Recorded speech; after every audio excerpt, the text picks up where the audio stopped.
నమస్తే దోస్తులు, welcome to rocks food and block channel. మన ఛానల్లో వంకాయ బజ్జీ ఎట్లా తయారు చేయాలో ఈ వీడియోలో మనం చూద్దాం.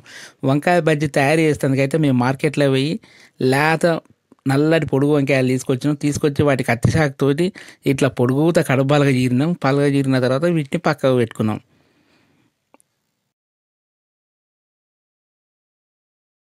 ఇట్లా పలగజీరి పక్కకు పెట్టుకున్న తర్వాత వీటి కడుపులో పెట్టడానికి పేస్ట్ తయారు చేసుకున్నాం. ఉల్లిగడ్డలు, పచ్చిమిరపకాయలు, పలుకులు, కారము, పసుపు, జీలకర్ర, ఇంత చింతపండు వేసి మెత్తగా పేస్ట్ లెక్క తయారు చేసి వీటిని పక్కకు పెట్టుకున్నాం. పేస్ట్ను పక్కకు పెట్టుకున్నాం. అటే ఇంకా మూకుడు పెట్టి మూకుట్లో నూనె పోసి నూనె ఎచ్చగానే ఇందాక కోసి పెట్టుకున్న లేత వంకాయలను నేను లేచి సగం వరకు ఉడికించిన తర్వాత వీటిని జల్లిగంటతో తీసి పక్క గిన్నెలో పెట్టుకోవాలి. అయితే ఇంకా బజ్జీలు చేసేందుకు పిండి తయారు చేసుకోవాలి.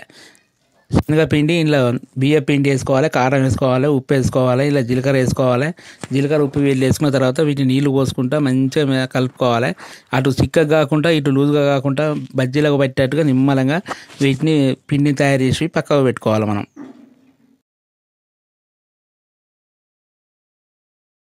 ఇట్లా పిండి కలిపి పక్కకు పెట్టుకున్న తర్వాత ఇందాక మనం కోసిన వాటి కడుపులలో పేస్టు పెట్టి వాటిని మంచిగా పేస్ట్ అదేటట్టు పెట్టి పక్కకు పెట్టుకోవాలి.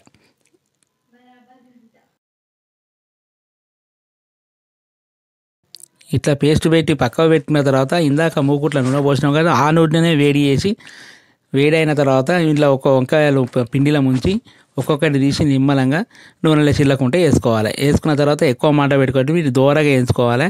కింద మాడిపోకుండా జల్లిగంటతోటి మెల్లమెల్లంగా మర్రేసుకున్న తర్వాత వీటిని దూరగా కాలంగానే మంచిగా దించేసుకోవాలి. ఇక గింతే నూనెలో వంకాయ బజ్జీ తయారు చేసుడు.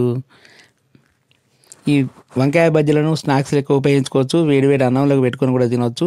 ఈ వీడియో మీకు నచ్చింది అనుకుంటాను. ఈ వీడియో కనుక మీకు నచ్చినట్టయితే లైక్ చేయండి, మా ఛానల్ సబ్స్క్రైబ్ చేయండి. ఈ వంకాయ బజ్జీల టేస్ట్ని మీ ఇంట్లో కూడా మీరు చేసుకొని ఒకసారి రుచి చూడండి. Thanks friends.